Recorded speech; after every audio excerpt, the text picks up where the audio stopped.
Welcome to the Counselling Tutor Podcast, the must-listen-to podcast for students of counselling and psychotherapy. Here are your hosts, Rory Lees-Oakes and Ken Kelly. Hello and welcome to episode 50 of the Counselor Tutor Podcast with me, Rory Lees-Oakes, and with me on the existential road of counselling and psychotherapy, Mr. Ken Kelly. How are you, Ken? I'm exceptionally well. Glad to be here. Glad to be speaking to you, Rory, and excited because we've got a really interesting topic list for today's episode. And it is a special number for me. It's episode 50. I turned 50 this year, so I don't know, it resonates with me. I just got a good feeling about this episode over here.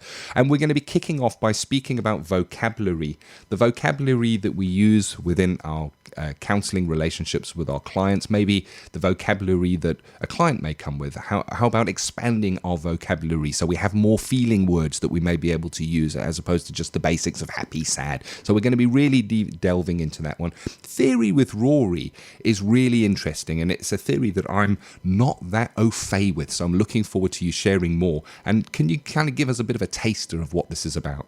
Yes, we're going to look at the work of Mary and Bob Goulding in Redecision therapy, which is a development in transactional analysis that really does kind of link into Burns' original ideas about how therapy was contracted and what happened at the end of the contract. I like that, and I'm looking forward to learning a little bit more about that. And then we're going to be ending today by looking at the word conflict. And this could be conflict with peers, this could be conflict with tutors, and dare I say it, we may even look at conflict within the counselling room. And if you think of counselling, the last thing you think of is conflict, but I certainly can look back on my practice history and notice one or two incidences where maybe conflict did show itself in the counselling room. So interesting episode, and of course kicking off with that vocabulary. It's a difficult word for me to say that. I don't know why it is. It's just one of those words that does not roll easily off my tongue. Interesting that it should be vocabulary and it's so difficult for me to say. But it's interesting. It's about the words that we use. It's maybe the words that our clients may bring. It's the words we might use to reflect back. And of course, this was given to us as a gift, as often our topics are, by somebody from within our Counselling Tutor Facebook group. Yeah, absolutely. And we're so grateful to Anne Tidmarsh, a long-time member of our Facebook group. And if you want to join our Facebook group, you could do that in two ways. You could either type Counselling Tutor into Facebook. We're a closed group, so just ask to be entered, knock on the door. Of course, we'll let you in. And you can join nearly 12,000 other individuals interested in the world of counselling and psychotherapy. It's a super, super group where people can share their experiences and ask for support regarding theory or general college-based or university-based activities. Or you can go to our home site, which is www.counsellingtutor.com, and we spell that in the English, UK, British way. And if you go to the top right-hand side, there's a tab on the website. You click it, and it says Facebook, clues in the name. You hit it, and again, you can enter our Facebook page. It's a bit obvious, but we are a public service broadcaster. So we click on the side, and we'll let you in. And join, share your questions, say hi. We're just one big happy family, and you'd be surprised how many people get the questions answered and hook up. Really, really good. Yes, and Anne Tidmarsh, she asks the impact of language we choose and the importance of stretching our vocabulary. Like it. Yeah. And I think it is important. I am from the north of England, and that might be surprising to some people because I do have a BBC received pronunciation accent, as you can tell. No, I don't. And I will share a little piece of confusion that happened to me a long time ago when I went to London, the King's Road, and I went into a very, very, shall we say, elegant patisserie, which is a shop that sells cakes, and asked for a balm cake. And I was looked on as if I was, shall we say, not of this world, Ken. And someone said, what's a balm cake? And so it's like, And we got into this debate. Well, no, that's a roll. No, a roll is hard, and you have it with your soup. And eventually, I just said, I'll have one of those, and they charged me £5. It was horrendously expensive, but it's a real lesson in vocabulary. Yeah. And let me ask you this question, Ken. If I said to you, it's bangers, what would you say? It's bangers. I'd say we're having sausages, maybe. And there you go. There you have it. That's my frame of reference to bangers, because I'm looking at your face, Rory, because I can see him, you see, because we do these over Skype. And you're kind of giving me a non-verbal, no, you got that wrong. I don't know. What is bangers? If you live in Manchester, at certain areas of Manchester, and someone says to you, it's bangers, it means it's not very good. And in fact, it's not. It's a lot more than not very good. It's pretty disastrous. And the same is bobbins, where I live. I live in the cotton mill, form of cotton mill towns or wool mill towns at the base of the Pennines. And you'll still hear people say it's bobbins. And it means that bobbins is a reference to working in the mills. Yep. It's a patois that's been passed down through the generations, patois being a way of communicating and a way of structuring language. And I recognise if someone said it's bobbins, I would immediately say, it sounds like it's not very good. But I wonder if I said that, if I went further down south or went up further up north to our friends in Scotland, would they understand me? And that's why it's so important, I think, to try and stretch your vocabulary. No one knows every word, but it's a good thing to stretch your vocabulary. You could do that quite simply by reading, I think. Definitely. And I guess it's also taking into consideration that you've just referred to now, Rory, and that is that culture. We need to culture and diversity is going to inform how language develops. So for instance, if I was your client, Rory, and I'd brought something that was particularly devastating that had just happened within my life, and you said, that really is bangers, I would feel a little confused, as it were. So it's about cultural reference and making sure that you're using the vocab, the language that is going to match. Or if a client is bringing a word like bangers, that you like consider what their culture is, what their family is, where they are from, to be able to understand and grow your vocabulary. And the other place that vocabulary I think is really important is within your skills sessions. You're working with a client, and a client maybe bringing some material, and a lot of our work is to reflect back so that the client feels that we understand them and that we see them and that we're there with them. And sometimes it's difficult for a client to name emotions because maybe those emotions don't have names for the clients. They just have feelings within inside. And if we have a wide emotional vocabulary, we're able to kind of use words where a client may go, yes, that's it, it is, and take that word. So if I was to say the word afraid, so maybe a client was bringing something to the therapy room and it was clear that they were afraid. What words could you reflect back other than afraid, other than the basics? And how about apprehensive, dread, foreboding, frightened, mistrustful, panicked, petrified, scared, suspicious, terrified, wary, worried? There's a whole list that you can use. And how do I know this? Because I'm reading them off the vocab list, Rory, which I've got in front of me here. And the vocabulary list is a list of feeling words. And if you haven't got this, you can actually get it by going to the Handouts Vault. The Handouts Vault is a resource vault that we have online. It's held within our counselling study resource. The link is in the show notes for this episode. To get to the links for this episode, you just go to counsellingtutor.com, click on podcast tab, go to episode 50, and you'll find the link there to the Handouts Vault. It's basically all of the handouts that we have made for Counselling Tutor, for all our podcasts, for all our blog posts. There's hundreds of them. They're all in one place. They're all searchable, and there's a small fee because we had to create them and we regularly update them. It's updated every week, every time we put something new out, so a new handout goes on. But that feelings list, go into that if you're a member of it, and type in feelings list, and there it is. I was sat there while you were reeling those words off, Ken. I'm thinking, how did he do that? It's just incredible. And then the spell was broken. I'm reading it off the screen. But for a moment, I thought, wow, how does he do that? And what I would say is that sometimes we will come across clients where they'll use a word that you've never heard of. Yeah. And it's okay just to very respectfully say, I hear you say that word. I wonder what that means to you. You don't Yes. have to say, I don't understand what you're talking about, and therefore break that kind of therapeutic connection. You can say, I hear you say bangers. I wonder what that means to you.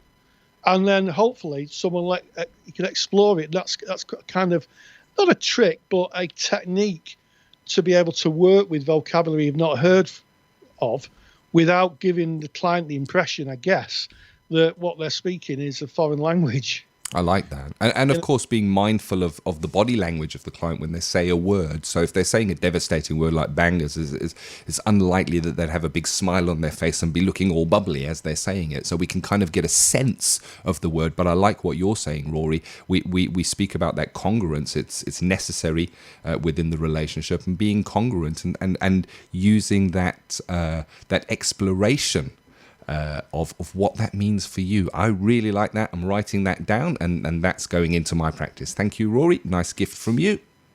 Yes, and before we kind of finally move on, I could give you first-hand a testimony of how the use of language and the not thoughtful use of language can cause confusion. Many years ago, at the end of my certificate, the moderator of the awarded body came in. And she sat down and she was talking to the group, and she said, "Of course, you're all autodidacts." And what? Yes, I'm confused. Autodidacts, and everybody kind of stared at each other and stared. Now, I was very fortunate because I loved reading. I've always loved reading. And I'm very fortunate. I spent a lot of time listening to Radio 4 when I travelled about the country. So I got a free education courtesy of the BBC. And autodidact means self-taught. And I think that there's some value in, yes, you can use, I've got a very, very wide vocabulary, but sometimes it's about why I'm using that vocabulary. If I'm writing a report or an assignment, or I'm writing a piece of theory, yes, I'll write it in academic terms. But if I'm talking to somebody, I prefer to talk in kind of straightforward, good old-fashioned northern language. Yeah. Because that's basically how I am, And I always wondered, I'm sure the person who used the word autodidact was doing it, from the right place. But I do wonder that sometimes language can be used as a power. You can hold power over people with language. That's why the legal profession for many years used Latin, because it made it kind of inaccessible for the layperson. Yeah. And, we have to be very thoughtful when we use language with clients, that we use language that is on a level with them. That doesn't mean we dumb ourselves down, but it does mean we're respectful, and we don't overall them with what they might perceive to be power. It's an equality issue. It's about addressing the balance of power in the room, Ken. Oh, I like that. I like that very much. And like you're saying, it depends on the where you are. So if you are lecturing and you have a group of learners in front of you, you will use technical words that apply to theory, but you would not bring that into your counselling room. It's unlikely that you would be with a client and say, wow, you must really be struggling with all those introjected values that you're carrying. It's just not going to work, and it's not appropriate. So it's appropriate language for where you are at. But yes, expanding your vocabulary, and a great way to do that, like you mentioned right up front, is by reading, because the books just are filled with vocab and interesting words, as is the word redesign therapy. So that's a new word for me, but I'm going to learn a little bit about that today. I'm going to expand my knowledge, because Rory, you're going to be dipping in. And what can we expect from today? Well, yes, I'm sure some people would say it was redesign. It's redecision. You see, this is my handwriting. This is handwriting. It just shows how if you get the vocab even slightly wrong, it's a whole different redesign. Is redesign, isn't it? It's redesign. And to be fair, Ken, that you are right, because the work of Mary and Bob Golding did redesign. Do you see what I did there? Oh. The way that transactional analysis developed. And I'm going to be talking about a phase in TA. TA has had different schools of thought through the year, and I'm going to be speaking about redecision therapy, which effectively is helping clients redecide on how they're going to be in the world. And I'm going to be talking a little bit about scripts, about how we draw our life plan up in childhood, and how redecision therapy slots right in to that. Looking forward to that learning. Let's just stop in with our sponsor. If you enjoy the topics and handouts here on the Counselling Tutor Podcast, then you will love the Counselling Study Resource. CSR was built by myself, Ken, and Rory Oakes to give you the support you need during your counselling studies. So get access to the world's most comprehensive collection of resources aimed at supporting you in your journey to become a counsellor. Take the stress out of your studies by visiting counsellingtutor.com/CSR. That's counsellingtutor.com/CSR. Counselling Theory with Rory Oakes. Since Dr. Eric Byrne devised a model of transactional analysis in the 1950s, his theories have been modified and developed into what has become known as schools of transactional analysis. Before we explore what schools are, we have to understand that transactional analysis proper, the theory of it, and its fundamental principles revolve around that of ego states, games, scripts, and rackets. And schools are ideas or flavours of transactional analysis that build on the already established theory. And one of those schools was called a Redecision school, and it was devised by Mary McClure Goulding and her psychiatrist's husband, Robert Goulding, in the 1970s. And the focus really is on life scripts. Now, a life script is the story that we tell ourselves about who we are, not based on our own experience, but based on introjects from family, teachers, our parents, and also society. And as we go through the arc of our life, we develop ourselves and reinforce the life scripts. An example would be somebody who was dyslexic and was given messages very early on in their life that they were stupid or illiterate or foolish. And what happens is those introject into the personality, and those ideas of stupidity, foolishness, and non-academic achievement are then played out in how someone lives their lives and the relationships they form. And they will go on to develop scripts around that. And as an ex-tutor, I used to hear that quite often from students who would say, well, I'm not very bright because I've got dyslexia. Part of the work as a tutor was to try and separate the idea that because someone is dyslexic and may not learn in a traditional way, that in fact it's not about being stupid or less than or not even academic. It's about the fact that they learn it in a different way. And once that's been explained, that particular life script, they can free themselves from. So redecision therapy is built on that original idea, and it's also built on another idea of Byrne's, and that is therapeutic contracts. Byrne believed that if you contracted with a client for change, then once the change had been established and the contract fulfilled, then therapy would end. But the Gouldings went on to develop Byrne's idea of contracting in a more nuanced and more detailed way. And what they did was they thought of a number of contracts that could be used in therapy. And there's three particular contracts here. The first is the administrative contract. Now, that contract is a contract about the business side of therapy, such as duration of the sessions, dates of the sessions, confidentiality, and fees. So that would be an administrative contract. The therapeutic contract really is about client protection and what happens as they examine their life script. Part of this contract is to close escape hatches, and escape hatches in TA are really around the way that people escape the reality of their life. And one of the parts of the contract where they look at the therapeutic contracts, at least, is by carrying out at least 3 specific behaviours. So they're contracted to not kill or harm themselves, harm others, or go crazy.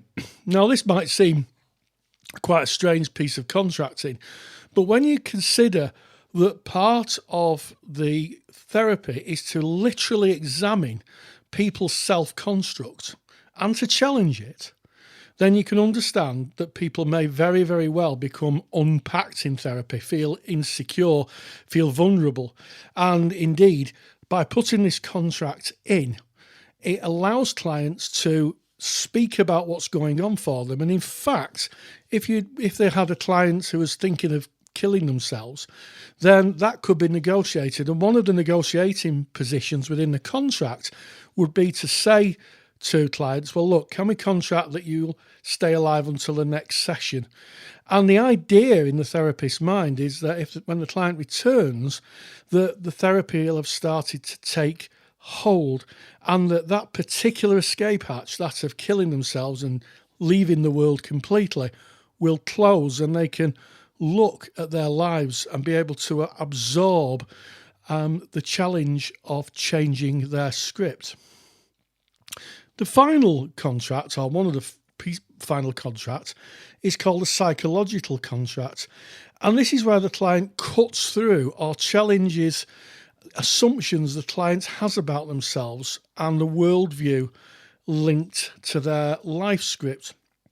So part of the psychological contract is to start to cut through the client's view of themselves, the clutter of their life script, the ideas that are not their own but are put there by other people. And if we think of person-centered therapy, we talk about introjected values, other people's frames of references that are then put on someone who then take them on as their own. So to a great extent, the psychological contract is where the therapy cuts through, challenges self-concepts, and it is quite a challenging type of therapy, because it is literally looking at clients' holistic view of themselves and getting them to check out. And here's the important part: in the adult ego state. So this is about looking at it without the kind of history of the child and the fears of the child that come from the child ego state, or the introjects of the parents. This is about getting people literally to think about themselves in a really adult place. One of the final things that really kind of influences redecision therapy is the idea that they draw theories from other modalities. And one of the other modalities they draw quite heavily on is Gestalt therapy. That therapy, of course, pioneered and developed by Fritz Perls. And particularly one technique that's used quite a lot in redecision therapy is that of the empty chair. And this is a technique, it can be used in a number of ways, but one of the ways it can be used is to place an empty chair in front of the client and get the client to speak to someone from their past as if they were sat in the chair, a parent, a teacher, someone they met, and tell them directly how they felt as a reaction to what that person had done. You could also use it to actually get people to talk to parts of themselves and to start a dialogue. So this is particularly useful, I think, if a client is feeling or getting feelings from the past, maybe around issues in childhood. And it allows the person as they are now, the adult, to speak to them as an adult and offer them care and protection by saying things like, you're not that 5-year-old child anymore, and I'm here to protect you, and those things aren't going to happen again. And it's amazing when that's used that people are able to kind of offer their own internal parent to the vulnerable child that's within them. So that's redecision therapy. It's one of the many developments and flavours that TA has generated throughout the years. Thank you as always, Rory. I got it now. Redecision theory. Yes. Is that the right one? Yeah. And I've added that to my vocabulary, which keys nicely into what we were discussing before. And of course, if you want to get Rory's super duper handout for that, always informative, always well researched, you can do so by just visiting our mother site. That is counsellingtutor.com. Click on the podcast tab. It's going to bring up a whole list of all of our podcasts. Go to episode number 50, and right there on the page, you can download that handout that Rory has put together for you from this. And of course, if you are a member of the Counselling Study Resource, or if you've joined our Handouts Vault, that handout is available in there as well. So moving on from theory and on to conflict, Rory, and how we might see conflict in our studies from peers, maybe with a tutor, maybe within our personal development group. Somebody might say something, a conflict might come up within you, and maybe even venturing on where we may see conflict and how conflict might find its way into our therapeutic relationships. Yeah, absolutely, Ken. And, there might be some people listening, at least one, I would imagine, with all that, without the breadth of our audience, who might believe that, counselling is a fluffy, ethereal activity where everybody gets on. And, in my experience, the professional relationships I've had both with students, with fellow therapists, and in fact with tutors has been really, really good. But occasionally you do get into conflict. We're humans and we have emotions, and sometimes stuff comes up for us. And I'm very grateful to Darren Hotwood, who is a member of our Counselling Tutor Facebook group. And if you want to join the Counselling Tutor Facebook group, if you go to Facebook and just type in Counselling Tutor, you'll find us, and you can just knock on the door, just press in. We're a closed group, and we'll let you in. Or you can go to our mother page at www.counsellingtutor.com. We spell that counselling with two L's. That's the English, UK, British way. And just come in, and you'll see 11, nearly 12,000 members of the group are interested in the world of counselling and psychotherapy. Come in, say hello. We'd love to see you. So Darren Hopgood says, conflict in the classroom, conflict resolution between peers and tutors, how to deal with personality conflict within the whole learning experience.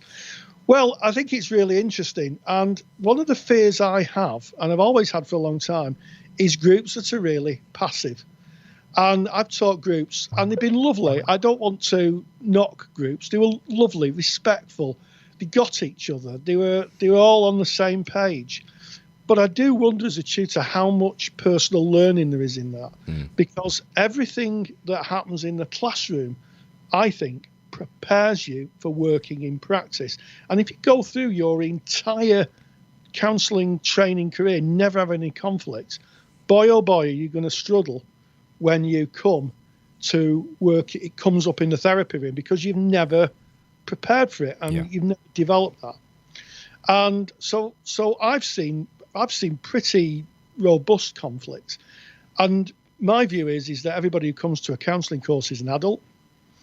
And as a tutor, unless I saw someone actively being bullied or somebody actively dominating the group to such an extent that everybody else was closed down, I would have a tendency to leave them to it, because I think there's great value in personal growth. It is a very, very tricky balance as a tutor to have, but it does come, I think, to our old friend. You know our old friend is, Ken, don't you? Is it transference, Rory? By any chance, could it be transference? It is transference. Hello, transference, my old friend. You've come to see me again. There should be a song in that. And usually, when you get to the hub of it, you usually find that in some point of the conversation, somebody says, "You remind me of," and at that point, you step in, you go, right, okay, there's a learning opportunity. And sometimes conflict can be about miscommunication, people hearing something and then hearing something else. So my observation, and I'm not going to use the word advice, is that if you're having difficulty with a peer, first instinct is to take them onto one side and try and come from an adult place. Try and come from a very adult place and say, it feels to me like we're not getting on, and I'm wondering why that is, and just see where that conversation takes you.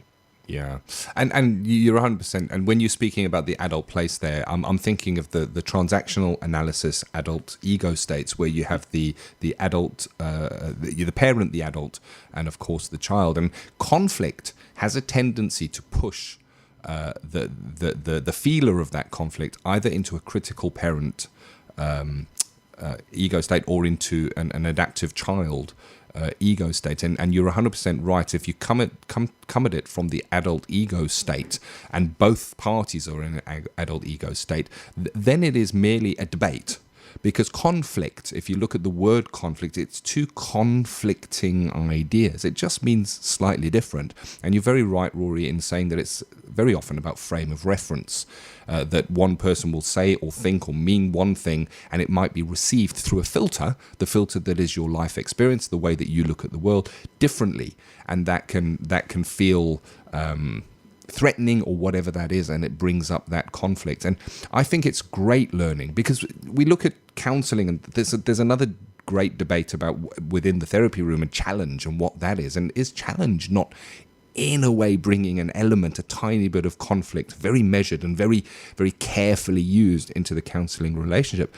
And I know with working with learners and working with learners on advanced skills that some of them struggled with bringing challenge into the counselling relationship, because within themselves they avoided conflict, they avoided it, and it was difficult for them then to use that. So it's about self-development, really, and conflict is going to come up. It should come up. I guess the counselling training environment almost is designed that conflict at some stage, specifically in a personal development group where you're going to sit in a circle for how many hours during your training, someone's going to say something that's going to bring up that feeling of conflict within you. What do you do? Because is it them? If they didn't say that, then blah, blah. Well, that's not owning the feeling. What about looking within and going, that's interesting. When I feel that, why do I feel that? Let me do some self-examination, because the conflict comes up in self. Absolutely. And, that is why, of course, we say that people on counselling courses should go for their own personal therapy, because personal therapy is an ideal place to explore any conflicts and see what it is. Is it the person that you're having a conflict with, or is it the fact that you're reacting from a different place, from a not an adult place? I mean, of course, there are people, if someone hits you, it's no good saying, I think I'll just have a reflection on that about how I'm going to handle that. That, of course, is wrong. That's crossing the line. And I also would make one more observation, that when people, I came back to school very late in life. I was 42, and I can remember sitting in a classroom feeling all the feelings of being a child again, and battling not running out of the door, because my schooling wasn't particularly a great experience. And I think that, again, that's transferential. And having to think, I'm not 6, I'm actually now 42. Yeah. But that does happen, because it may be that some learners' experience of education was at school. Certainly for people like myself who never went to college straight from school, and all the power was held by them. So sometimes it's about trying to work out that actually it's not like it was in the past. And that, tutors do hold power. We hold power for a very good reason. Part of that is legal obligations if you work in a college or an organisation. And part of that is a professional view based on experience and training. So, yeah, it's I think, as I've said many times before, Ken, counsellors aren't made, they're forged. 100%. And they're forged in the furnace of personal development. I love it. That is so true. And to close off this topic, because we've got some exciting news, haven't we, Rory, which we're going to bring in a moment. Just laying the suspense there, Rory. That conflict is sometimes really healthy, and we're called on in the BACP ethical framework to strive to exercise candor, and candor is calling out when we see something that is not right, that is going to put counselling as a profession in disrepute or something that is unethical and can be harmful to our clients. And it may well be that you find yourself one day working in an agency where you see something that should not be happening. And if you really struggle with conflict, how are you going to be able to have the voice, the courage to voice that? And we get to experience conflict in a very controlled environment, hopefully within our counselling training, and deal with that and look to self, as you quite rightly said there, Rory. What a great topic. Please continue this topic. Let's get into that Facebook group, Counselling Tutor Facebook group. Come and join the over 12,000 fellow students from around the world and tutors as well. And let's get this topic brewing some more. And a big thank you to, did you say it was Stephen that brought that? It was Darren Hotwood. Darren, I do apologise, Darren. Yeah, one of our moderators in the group, Darren Hotwood. Yes. Oh, thank you, Darren. I really appreciate that. What a cracking topic. And if you've got a topic that you'd like Rory and I to discuss, debate, kick around a bit, please put it in the Facebook group. We always look to you guys to kind of set the agenda for what we speak about here. And keeping with that, you setting the agenda, we've got some really exciting news for you. Rory and I, just over a year ago, because of listening to the voices of our audience, I guess, the people that visit counsellingtutor.com, we built the Counselling Study Resource. So we offer so many free resources. You're listening to one of the free resources now, that's the podcast. We have so many articles, we have so many handouts that are all free. But Rory and I put together a paid-for resource.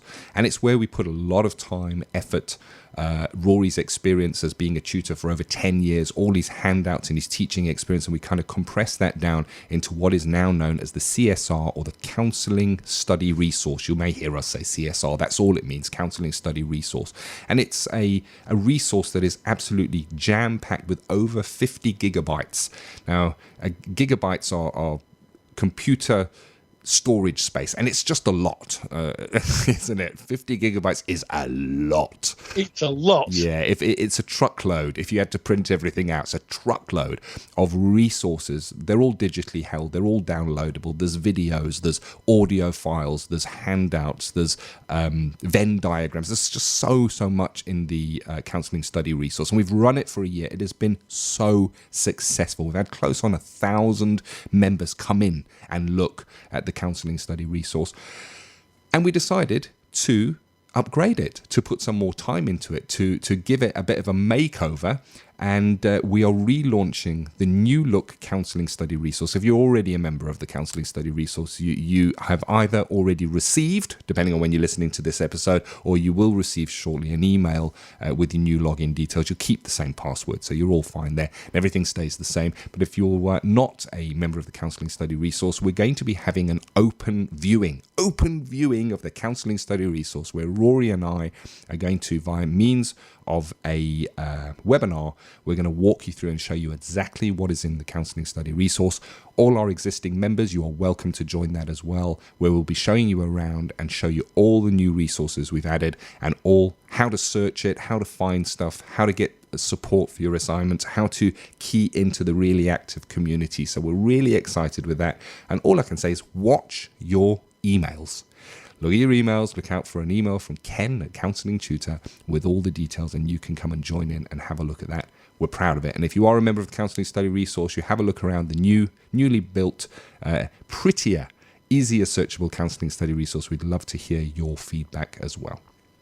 It looks fantastic. Ken and myself have spent a week migrating all the documents over from the legacy sites, and it looks absolutely fantastic. And I'm really confident that it's the best on the block. You know, I've seen university VLEs, I've seen college virtual learning environments, and I have to say that this is a completely level above that, an absolute level above that. You can get everything you want. I'm going to be bold, Ken, and say that we're almost a Google of counselling resources. Don't Google it. That. CSR it. This is what I'm saying. I think that Google is the Counselling Study Resource of information and website search. I think it's the other way around. There you go. That's all about frame of reference, I think that is. But we're excited. We are excited. We're shouting this from the rooftop. Again, it is a paid resource. You are still welcome. Everyone is welcome to engage in all of our free resources, and we will continue to put those out. But the paid resources are a step above, and they are amazing, and we are just so happy with this. So watch your email. That is coming your way shortly. So today's episode was an interesting one. I think we looked at vocabulary and the words that are used in the counselling relationship. We looked at theory with Rory, where you covered? I covered redecision therapy. Yeah, I nearly said redesign again because I'm reading my notes here. See what I did there? I very wisely put it over to you, Rory. And redecision therapy, where they redesigned CA. Thank you very much for that rescue, Rory. Most appreciated. We then looked at conflict and peers. Thanks to Darren for bringing that subject up. And of course, we just touched on the relaunch of the counselling study resource. And of course, you'll get an email in your inbox very shortly for that. So that's it, episode 50, onwards and upwards. And moving on to episode 51, which we will be bringing to you just next week. And as always, hey, stay grounded and stay safe. If you enjoy the topics and handouts here on the Counselling Tutor Podcast, then you will love the Counselling Study Resource. CSR was built by myself, Ken, and Rory Lees-Oaks to give you the support you need during your counselling studies. So get access to the world's most comprehensive collection of resources aimed at supporting you in your journey to become a counsellor. Take the stress out of your studies by visiting counsellingtutor.com/CSR. That's counsellingtutor.com/CSR. Thank you for listening to the Counselling Tutor Podcast. Find the show notes for this episode on our website at www.counsellingtutor.com.